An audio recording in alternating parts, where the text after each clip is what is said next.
Welcome to the channel. Hit subscribe and dive into stories that'll stay with you long after the video ends. Let's begin. The train jerked to a stop so suddenly, Maya's head snapped forward. Her eyes flew open. Dark windows, no announcements, just the hollow echo of air moving through an empty tunnel. For a moment, she didn't know where she was. Her cheek pressed against the cool metal pole beside her seat, her reflection blurred in the faint fluorescent flicker overhead. Then it hit her, the rhythmic hum beneath her feet, the stale scent of subway dust and oil. She was still on the train, but something was wrong.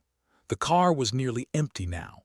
Everyone who'd been there before, the man with the red scarf, the old woman knitting, gone. Only one other passenger remained. A man sat across from her, motionless, his eyes fixed on her like he'd been waiting. "Rough nap," he said, his voice low, unhurried. Maya blinked, trying to gather her bearings. What time is it?" "Late," he murmured. "Later than you think." She glanced toward the door, the little digital display above it flickering with static. The next stop should have been Marston Avenue, but there was no name on the screen, just a thin, pulsing line of white noise. She pulled her phone from her coat pocket. No signal, battery at 4%. Her pulse quickened. She tried to stand, but the train jerked again, not forward, not backward, a strange lurch that sent her gripping the pole for balance. "Are we stuck?" she asked. The man tilted his head. "Maybe, or maybe we're between things." She frowned. "Between what?" He smiled, slow, unsettling. "Stations." The overhead lights dimmed, flickered twice, then steadied on a dull orange glow that cast everything in rust and shadow. The man's face looked softer now, almost sad. He wore a gray coat buttoned to the throat, a scarf loosely knotted like he'd dressed in a hurry. Something about him felt unfinished. "Did you see anyone get off?" she asked. He shook his head. "Not a soul." A faint sound drifted through the tunnel walls, the echo of metal scraping far away. Maya's chest tightened. She looked at the door again, the emergency latch glinting faintly. "I need to get off this train," she whispered. "Why?" he asked, voice quiet but insistent. "Because something's wrong." He leaned forward, elbows on knees. "You're sure it's not just the dream still clinging to you?" "The dream?" He gave a small, almost knowing laugh. "You were talking in your sleep." Her stomach turned cold. "What did I say?" He looked at her for a long moment. "You said don't follow me." The train groaned as though it were alive, metal stretching, wheels grinding. Somewhere ahead, a flicker of movement in the next car. Maya's breath hitched. She rose slowly, keeping her eyes on him. "Who are you?" He didn't answer. The lights flickered again, and when they steadied, he was gone. Only the faint indent on the seat remained, and the echo of his voice whispering through the empty car. "Between things, Maya, that's where you left it." Her phone buzzed once, a notification she couldn't open. The screen showed only a single line of text: "Wake up before the last stop." Maya stared at the glowing message on her phone until the screen dimmed into black. "Wake up before the last stop." She pressed the power button again. Nothing. The phone had died. Her own reflection hovered on the dark glass, pale face, eyes wide and glassy. She swallowed hard, forcing her breath to slow. Maybe this was just a glitch. An electrical problem. A dream bleeding into the real world. But the silence had weight. She stepped into the next car. The door hissed reluctantly open, releasing a breath of cold, stagnant air. Inside, another empty carriage. Only the low hum of the lights and the faint smell of something burnt. A discarded newspaper lay on one of the seats. She bent to pick it up. The date, 2 days ahead. Her stomach turned over. A sound broke the stillness, footsteps faint, deliberate, somewhere farther down the train. Not hurried, not human in rhythm. A scrape, a pause, then another scrape. "Hello," she called out. The footsteps stopped. Her voice echoed back through the cars, thin and brittle. She gripped her bag tighter and moved forward, trying to stay calm. Every door she passed led to the same thing, another empty car. Seats perfectly aligned, lights buzzing overhead in uneven waves. No graffiti, no posters, like the train had been scrubbed clean of life. She reached the fourth car before she saw something that made her stop. A child's backpack, bright yellow, shaped like a cartoon bee. It sat alone on the seat, one strap hanging loose, the zipper half open. Inside, a small drawing folded 3 times. She opened it. A subway train, drawn in crayon, blue tracks, red windows, and a single stick figure standing inside. A girl with black hair. Beneath it, written in shaky pencil, "Find me before he does." Maya froze. The hum of the train deepened, a low vibration that rattled through the floor. She turned, looking behind her, and there he was, the man from before, standing at the far end of the car, head slightly tilted, eyes fixed on her. "How did you?" But he spoke first. "You shouldn't go farther." Maya's breath came shallow. "Where are we?" He didn't answer. He stepped closer instead, the dull lights catching on his scarf. She noticed it now, dark stains near the collar. Not red, not fresh, but old. "What do you want from me?" she asked, voice breaking. "I'm not the one who wants," he said softly. "You are." The words hit something in her chest, a strange ache, familiar but buried. She stepped back. "This isn't real." "Maybe not," he said, "but you still left something here."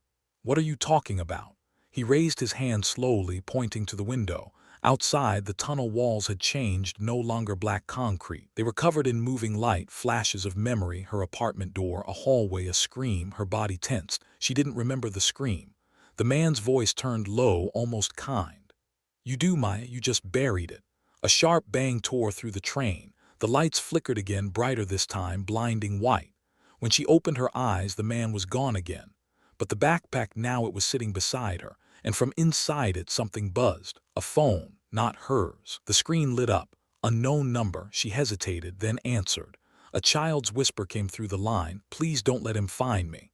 Maya's hand trembled as she held the phone to her ear. The child's whisper crackled through the speaker, barely more than breath. "Please don't let him find me." Maya's voice quivered. "Who are you?" A pause, then, "I'm where you left me." The call cut off. The screen dimmed, faded to black. No missed call, no record of it ever happening. Maya sat frozen. The train rattled beneath her, shaking the metal frame as though something was alive in its bones. Her throat was dry. Okay, this is a dream," she whispered to herself. "It has to be." But the cold beneath her fingertips was too real. The vibration in the floor, the smell of rust and oil, and the faint sound someone breathing in the next car. She rose, moving slowly, the backpack dangling from her hand. Every step echoed like a heartbeat.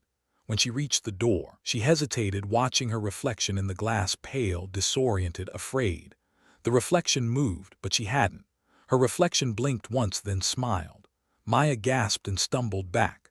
The lights flickered violently, stuttering in and out of darkness. When they steadied, the reflection was gone, and she was no longer in the same car. The seats were different now, old, torn fabric streaked with grime. Posters on the walls peeled at the corners. The air was colder. It was the same train, but older, abandoned. Somewhere down the length of it, she heard a faint humming, a lullaby, soft and low. The same tune her mother used to sing when Maya was a child. She clutched the backpack tighter and followed the sound. The next door opened with a shriek. Inside, a woman sat alone. Her back turned, hair tangled, wearing a hospital gown. The humming stopped. Maya froze, her breath misted in the cold air. "Hello?" The woman didn't turn, but her voice, hoarse, cracked, drifted back. "You came back too late." Maya stepped closer. "Who are you?" The woman's shoulders trembled. "You don't remember me." Maya shook her head, heart pounding. Slowly, the woman turned, her face familiar, older but familiar. Maya's throat closed. It was her own face, lined, hollow, exhausted. "I tried to wake you," the older version whispered, "but you wanted to forget." "Forget what?" "The night you fell asleep." The lights flared again, and the woman was gone. The seat empty. Only a hospital bracelet lay where she'd been sitting, printed with a name, Maya Reynolds. The train screeched as if it were breaking, but it didn't stop. It kept moving, faster now. She grabbed a pole for balance, her knuckles white. "Stop!" she shouted. "Stop the train!" A distorted voice came over the speaker system, crackling, broken. "Next stop, terminal." Then silence. She looked at the backpack again. The zipper had come slightly open. Inside was something she hadn't seen before, a folded piece of newspaper, the ink smudged. She unfolded it carefully. Subway incident. Woman found unconscious, child missing. The photo beneath the headline, her face. The breath caught in her chest. Then from behind her, the same voice as before, calm, familiar. "You left her on the train, Maya." She turned sharply. He was standing in the doorway again, expression unreadable. Maya's voice broke into a whisper. "What did I do?" He stepped closer, eyes glinting in the dim light. "You fell asleep. You fell asleep." The words echoed inside Maya's skull, cold and absolute.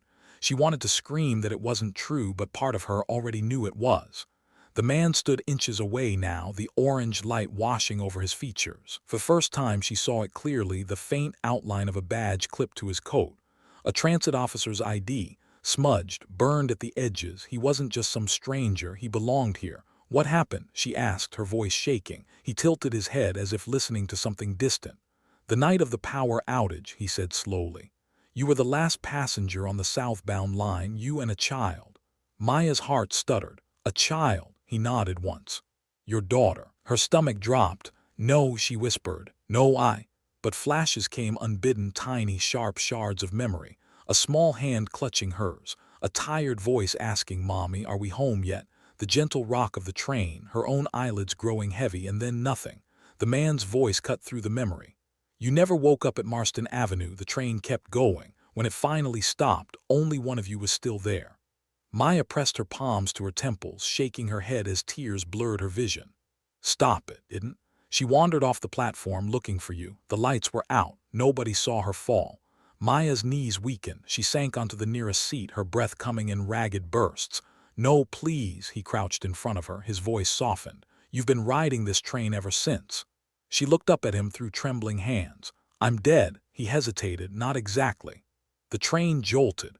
The walls pulsed like veins, light flickering through them in rhythmic waves. Maya's tears caught the glow, trembling on her cheeks. "Then what is this?" she demanded. "A crossing," he said, "between remembering and letting go." She stared at him, her breath shallow. "And her? The little girl, is she?" He looked away. "She's been waiting for you to wake up." Maya's hand tightened around the backpack. "She called me," she whispered. "She said she was hiding." The man's expression changed, almost fear.